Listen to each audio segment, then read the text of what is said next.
Chapter 6. Sorting Right from Wrong. Life is all about making choices.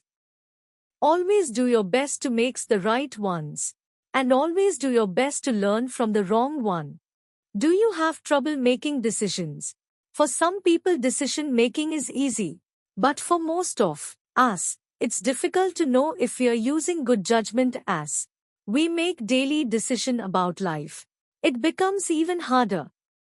With important, life-changing decisions, good decision-making requires good judgment.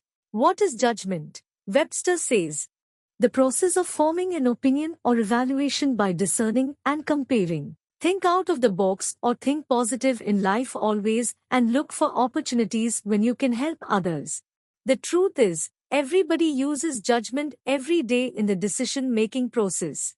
It just gets complicated when other people evaluate that judgment. Whether it was good judgment or bad judgment depends on who you ask.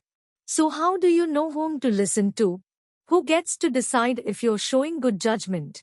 The answer comes when you look within yourself and look up to God for a solution. Believing and relying on God's word will shed incredible light on just about any issue. God has an amazing plan for you and your life, and He does all He can to help you find and attain it. So when you work with God, He gives you the grace to make the right decisions and show good judgment. Getting started on the road to right decision making.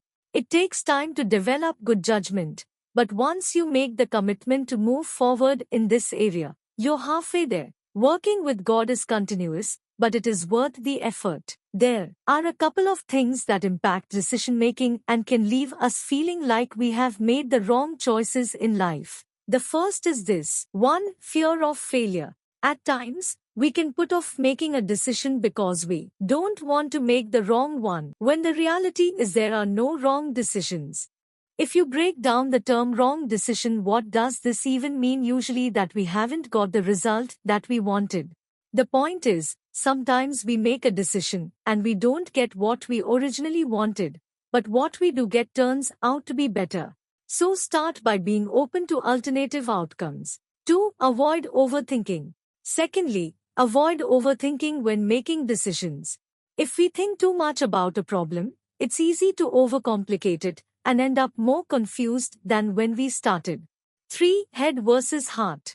When it comes to deciding between the head and the heart, balance is key. You don't want to be so ruled by your heart that all logic goes out the window, yet you don't want to only be ruled by the facts because gut instinct is also very powerful. Take a pause to think what kind of decision you could make. Remember that what's right isn't always popular, and what's popular isn't always right. Simple life strategy. 6 tips for making the right choices in life. 1. Banish any fears associated with making the wrong decision.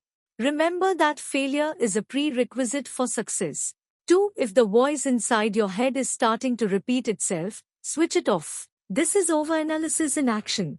Try getting your thoughts out of your head and onto paper to structure your thinking. 3. Practice open-minded action where you take action and make a decision but don't get too attached to the outcome. 4. Tune in for any instinctive feelings associated with the decision you're about to make.